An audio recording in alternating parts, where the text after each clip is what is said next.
warahmatullahi wabarakatuh. Waalaikumsalam warahmatullahi wabarakatuh. Bismillahirrahmanirrahim. Alhamdulillahi rabbil alamin. Wa bihi nasta'inu ala umuri dunya wa din. Wassalatu wassalamu ala sayyidil mursalin Sayyidina Muhammadin Sallallahu wa ala alihi wa sahbihi ajma'in. Allahumma salli ala nuril anwar وزير الأسرار وترياك الأغيار ومفتاح باب اليسار سيدنا محمد المختار وآله الأطهر وأصحابه الأخيار عدد نعم الله وإفضاله. Al-Mukarramun wal-Muhtaramun yang saya hormati, yang saya muliakan segenap para alim ulama, para sesepuh, para tokoh masyarakat, aparatur pemerintah, bapak-bapak, ibu-ibu dan saudara-saudara yang dimuliakan oleh Allah Subhanahu wa taala. Terkhusus kepada Sahibul Bait Bapak Karyono beserta kedua putra beliau beserta keluarga beliau, mudah-mudahan dipanjangkan umurnya oleh Allah. Berkah dan istiqamah, dan mudah-mudahan berkah maulid, apa yang dihajatkan, apa yang diinginkan insya Allah dikabulkan oleh Allah Subhanahu wa Amin taala. ya Allah ya Rabbal. Saya rasa sudah cukup ilmu yang disampaikan oleh guru-guru kita dari awal sampai terakhir. Yang penting kita bisa mengamalkan. Nabi Muhammad SAW pernah ditanya oleh seorang sahabat, "Ya Rasulullah, ayul a'mal afdol?" Amal apa yang paling afdol? Amal apa yang paling bagus? Dijawab oleh Nabi, as-salatu ala waktiha. Salat tepat waktu. Kenapa Nabi Muhammad setiap ditanya apa yang paling utama dijawabnya as-salatu ala waktiha? Karena umur manusia itu jangan dihitung dari tahun ini ke tahun depan. Tapi umur manusia itu dari waktu sholat. Subuh, maghrib, subuh, dohor, asar, maghrib, isya. Kita lihat yang meninggal dunia. Kalau nggak habis subuh, ya habis dohor. Kalau nggak waktu dohor, ya waktu asar. Kalau nggak waktu asar, ya waktu maghrib. Kalau nggak waktu maghrib, ya waktu isya. Maka oleh karena itu kalau kita sholat dohor, anggap saja ini dohor terakhir. Belum tentu kita ketemu asar. Nanti sholat asar, alhamdulillah ya Allah, saya masih ada umur ya Allah. Lakukan sholat. Lakukan ibadah sholat tepat waktunya. Terus kita berbicara dalam hati, mungkin ini sholat asar saya yang terakhir. Karena kita belum tentu ketemu maghrib. Begitu pula nanti sholat maghrib dan sholat isya. Maka oleh karena itu, orang yang sholat tepat waktu, insya Allah kalau ada kebutuhannya, ada keinginannya, oleh Allah didahulukan. Kenapa banyak orang berdoa, apa yang diminta lama datangnya, nanti datangnya? Karena kita dipanggil oleh Allah jarang memenuhi. Bahkan di akhir zaman punten ya Pak, banyak laki-laki atau suami lebih takut kepada istri, lebih taat kepada istri ketimbang sama Allah. Benar tuh? Betul. Ayat ini ya. Kalau dipanggil oleh Allah lewat muadzin, hayya 'alas shalah, hayya 'alas shalah. Oke. Yang ngopi terus nambah segelas, yang ngerokok nambah sebatang. Coba kalau dipanggil sama istri, "Pak, asup." "Ya, Mak." Benar tak? Berarti lebih taat kepada istri ketimbang pada Allah. Yang kedua apa ya Rasulullah? Setelah sholat tepat waktu, dijawab oleh Nabi, wa birrul walidain, berbakti kepada orang tua. Ibu-ibu, bapak-bapak, harta yang paling berharga itu bukan tanah. Harta yang paling berharga bukan uang. Harta yang paling berharga bukan perhiasan. Tapi harta yang paling berharga yaitu anak yang berbakti kepada orang tua. Kalau kita meninggal dunia, siapa yang doain? Tetangga, paling 7 hari. Beres 7 hari, 40 hari. Dicetakin kitab Yasin. Begitu dibawa kitab Yasin gak dibaca lagi. ditaruh di atas lemari. Coba di rumah kita banyak Yasin, boleh hadiah tahlil. Tapi kalau kita meninggalkan anak yang soleh dan solihah, dari mulai kita dicabut nyawa sampai nanti ketemu kiamat, itu anak ngirimin pahala. Begitu anak bapak, anak ibu masuk ke kamar mandi, buka keran, nawaitu wudhu, niat wudhu, itu pahala wudhunya sudah sampai. Anak kita sholat baru takbiratul ihram, Allahu Akbar, itu pahala sholat sudah sampai. Anak bapak, anak ibu baca Quran baru dikebet, itu Quran belum dibaca, pahalanya udah sampai. Inilah untungnya kalau kita meninggalkan anak yang soleh dan solihah. Kenapa sekarang banyak anak-anak yang brutal?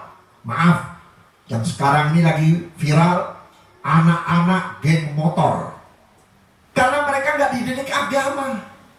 Coba kalau mereka dari kecil diajarkan agama, sekolah di sekolahan agama, kemudian dipondokkan di pondok pesantren, tidak mungkin ada anak santri jadi geng motor. Ini akibat orang tua teledor. Ibu-ibu, bapak-bapak, meninggalkan anak yang soleh walaupun orang tuanya tidak soleh, selamat di akhirat. Walaupun orang tuanya soleh dan solihah, tapi tidak meninggalkan anak yang soleh dan solihah, bisa dimasukkan ke dalam neraka. Waktu Nabi di Isra dan di Mi'rajkan, Nabi sempat diperlihatkan di atas Siratul Mustaqim rombongan ibu dan bapak yang soleh dan solihah. Begitu orang tuanya mau masuk surga, ubin kakinya sudah mau menginjak ubin surga, anaknya keluar dari neraka jahanam sambil memegang betis bapaknya, sambil memegang kaki ibunya, sambil berkata, ya Allah, ini ibu bapakku yang membiarkan aku nggak sholat, ini ibu bapakku yang membiarkan aku tidak ngerti agama, bahkan aku tidak kenal Nabi Muhammad itu siapa. Masukkan ibu bapakku ke dalam neraka. Maka oleh karena itulah, jangan kita bangga dengan amal soleh kita.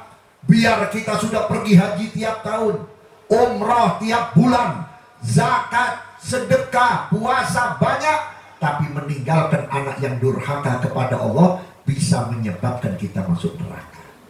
Tapi sebaliknya, amal ibunya sedikit, amal bapaknya sedikit, dosanya banyak, tapi meninggalkan anak yang soleh. Begitu anak kita keluar dari kubur, pertama yang dilihat, bapak dan ibunya sedang menangis kepanasan karena gak kuat dengan matahari yang sudah nempel di kepala. Lalu sang anak berkata, ya Allah, kalau ada amalku yang kau terima, ya Allah, biar sedikit berikan kepada ibu bapakku, ya Allah. Saya gak tega lihat ibu bapakku. Dijawab oleh Allah, hai hambaku, asal engkau ikhlas beribadah kepada aku di waktu hidup, ibu bapakmu pasti aku masukkan ke dalam surga. Ya Allah. Karena kamu gak kenal sholat kalau gak ada usaha orang tuamu.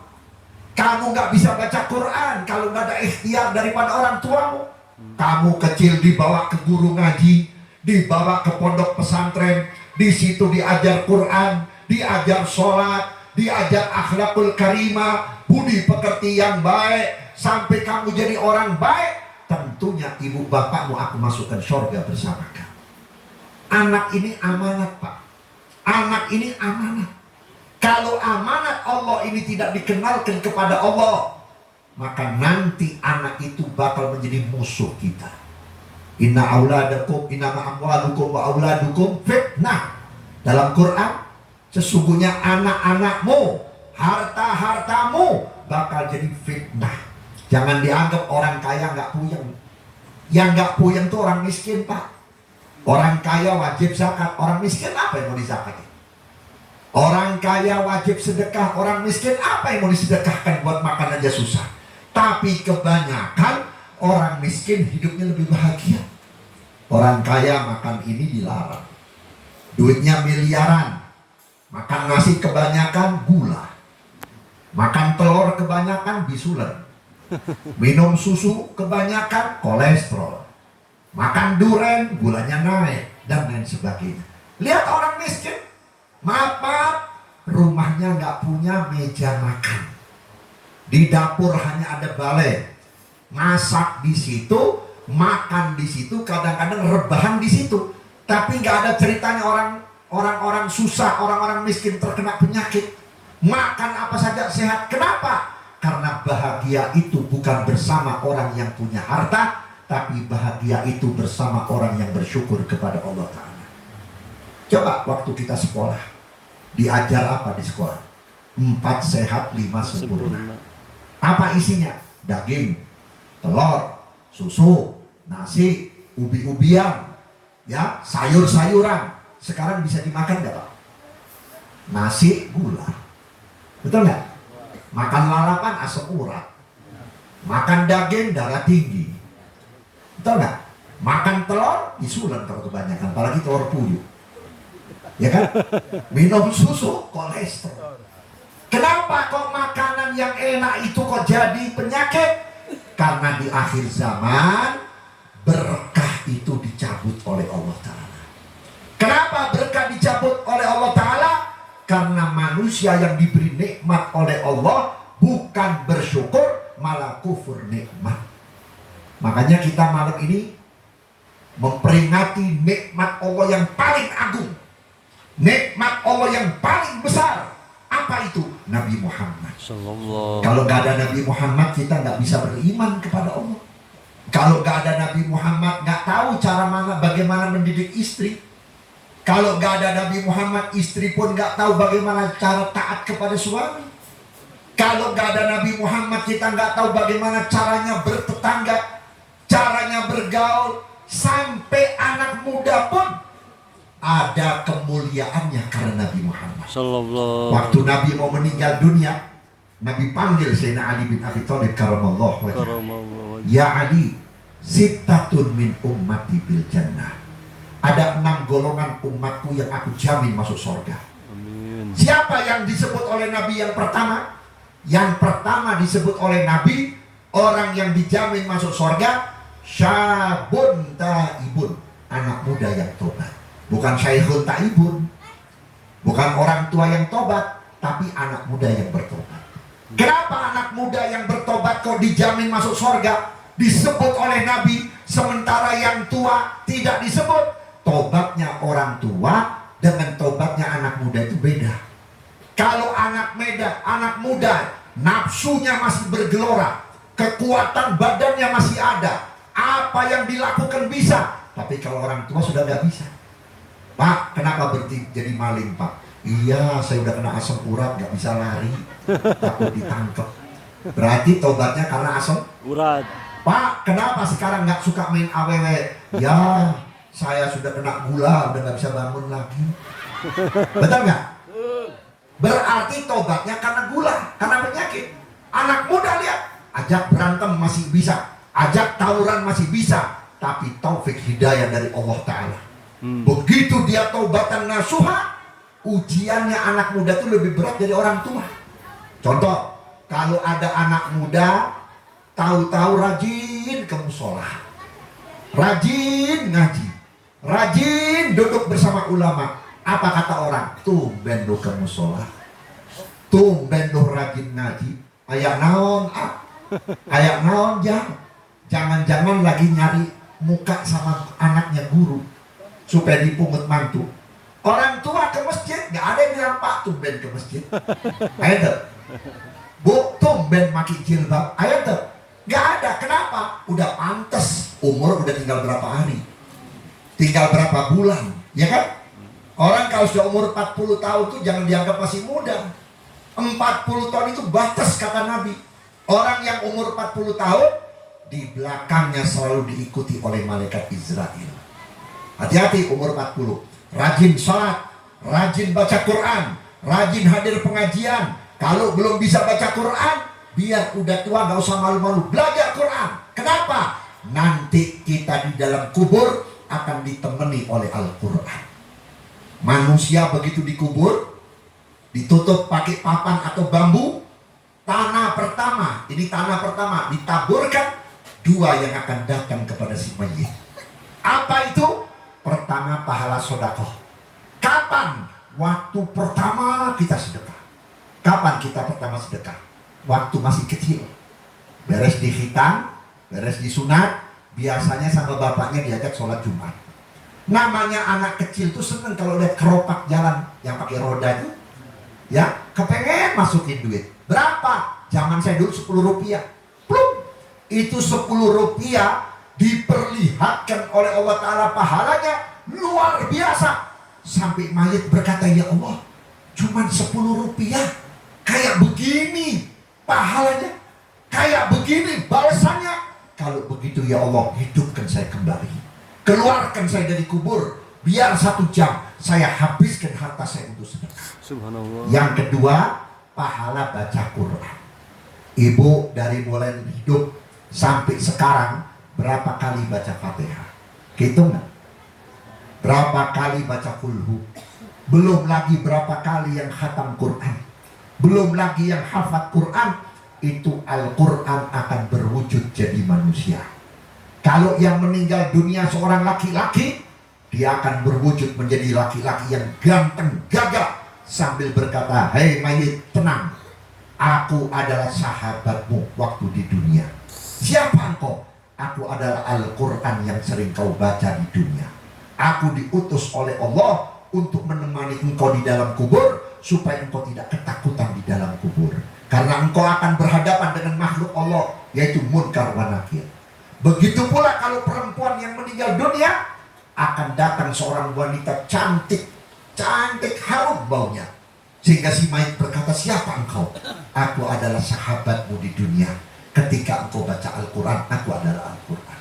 Maka oleh karena itu, saudara-saudara hadirin yang saya hormati, sekarang ini tolong, sepulang kita dari Maulid Nabi, ayo kita reformasi keadaan rumah tangga kita.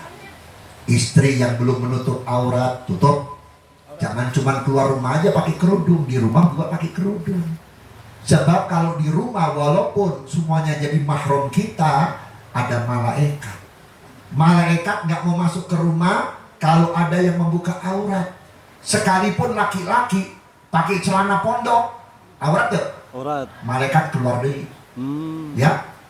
Kemudian di dalam rumah ada orang yang tarikus sholat, meninggalkan sholat. Walaupun dia seorang karyawan atau pembantu, kalau ada yang meninggalkan sholat atau tidak sholat, malaikat keluar lagi.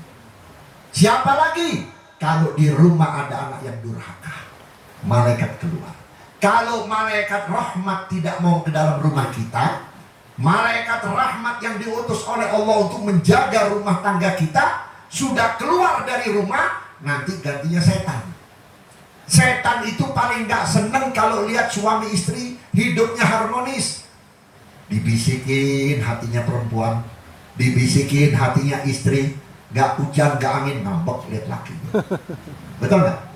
Kadang-kadang suaminya dibisikin, gak hujan gak angin, cemberut, ada rasa cemburu, padahal istrinya gak ngapa-ngapain. Akhirnya apa? Benturan, ribut.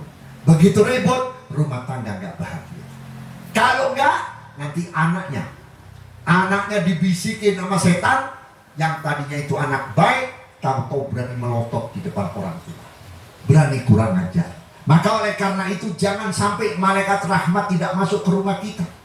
Yang pertama, kita jadi orang yang punya rumah adalah manusia yang sholatnya tepat waktu. Waktu dohor sholat, begitu dengar suara adzan sholat. Yang masak matiin itu kompor, ambil wudhu sholat dulu. Kenapa? Takutnya belum dohor udah mati duluan. Coba orang mati zaman sekarang gak pakai sakit, Pak. Tetangga saya umurnya 94, kena penyakit TBC 40 tahun.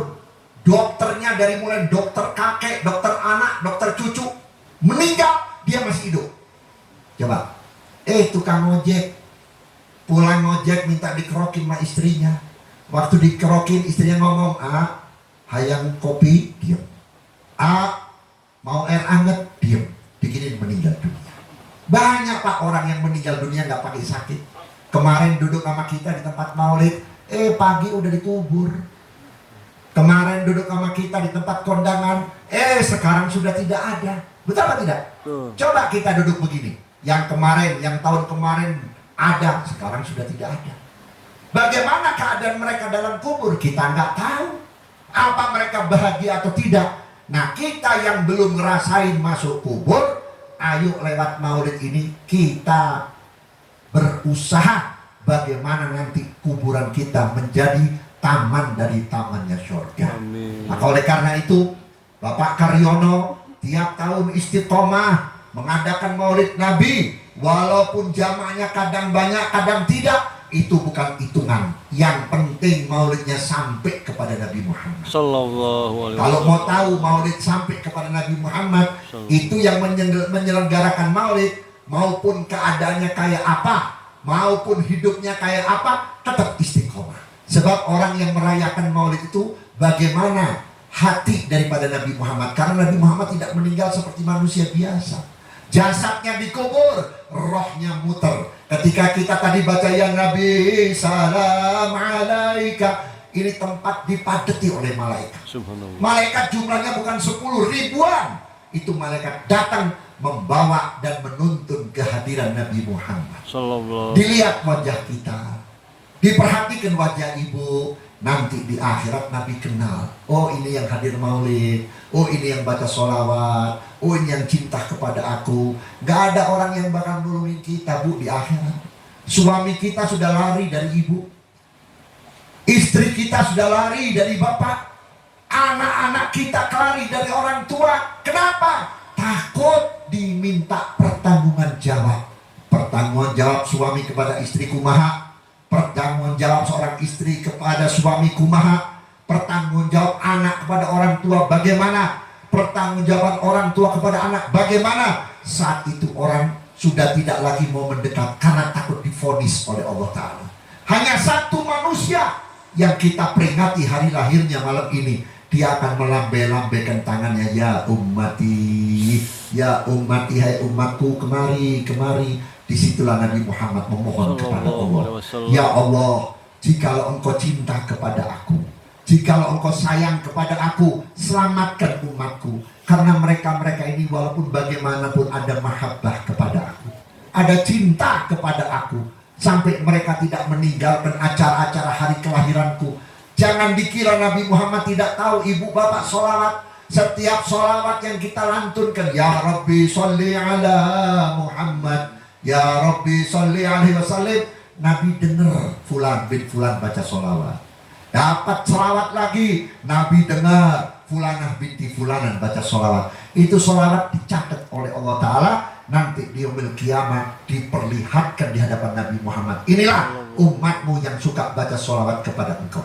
Tadi sudah disampaikan oleh Sohibul Bait Bapak Karyono, amal ibadah yang bebas adalah sholawat. Ibu bapak sholat harus wudhu, harus khusyuk, harus ikhlas. Kalau tidak diterima. Tapi sholawat biar pura-pura di depan mertua supaya kebagian warisan. Ya, sambil pegang tasbih, Allah sholli ala sayyidina Allah, kalau pura-pura supaya mertua bilang apa? Masya Allah, ya mantu batur ya. Kayak di BAD, nanti dikasih sepetak sawah. Lillahi ta'ala enggak? Tidak, tapi diterima oleh Allah Subhanahu wa Ta'ala. Lihat Nabi Adam alaihissalam. Berapa tahun Nabi Adam dikeluarkan dari surga?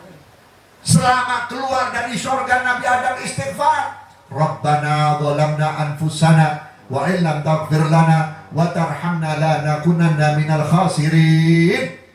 Oleh Allah gak dijawab. Begitu Jibril turun, ya Adam, udhkur Muhammad. Hei Adam, sebut Nabi Muhammad. Siapa Muhammad? Muhammad adalah makhluk Allah yang paling dicintai oleh Allah. Akhirnya Nabi Adam berkata, ya Allah, dengan berkah dan haknya Nabi Muhammad, ampuni saya. Dijawab langsung oleh Allah, ya Adam, kalau kamu tidak sebut Muhammad sampai kiamat, aku gak bakal terima tobat. Makanya Sayyidina Abu Bakar Siddiq mengatakan, orang yang bertobat dengan sholawat itu lebih cepat diterima ketimbang dengan istighfar. Makanya kalau kita baca sholawat, niat taubatan nasuha, niat mohon ampun, niat ingin dipanjangkan umur, kalau mati husnul khotimah. Amin ya Allah. Insya Allah diterima. Pokoknya saya doakan ibu-ibu bapak-bapak keluar dari tempat ini, semua maksud dan tujuannya dikabulkan. Amin ya Allah ya Yang punya Rabbal hutang alamin. bayar. Amin ya Allah. Banget yang amin. Yang pengen dapat jodoh juga dapat jodoh. Barangkali sih lobat janda ya. Yang kepengen punya rumah, insya Allah dikasih rezeki. Amin di ya dalam rumah. Allah ya Rabbal Yang alamin. kepengen anak-anaknya cepat berumah tangga, insya Allah pulang dari sini dikirim jodohnya, jodoh yang terbaik. Amin. Kepengen anaknya menjadi anak yang soleh dan solihah, nanti hatinya diputer oleh Allah menjadi anak yang soleh. Amin dan soleh. ya Allah Amin. ya Rabbal Wabil khusus saya doakan Bapak Karyono mudah-mudahan cepat dipanggil umroh. Amin ya Ya, Allah ya karena Rabbal. pergi haji sekarang rada sulit. 15 tahun akhirnya keburu mati. Betul nggak? Betul. Umroh dulu. Jangan sampai kita tahunan setiap sholat mustaqbil kiblat, nggak tahu kiblatnya cuma gambar doang, gambar Ka'bah. Kita bisa melihat Ka'bah, Baitullah.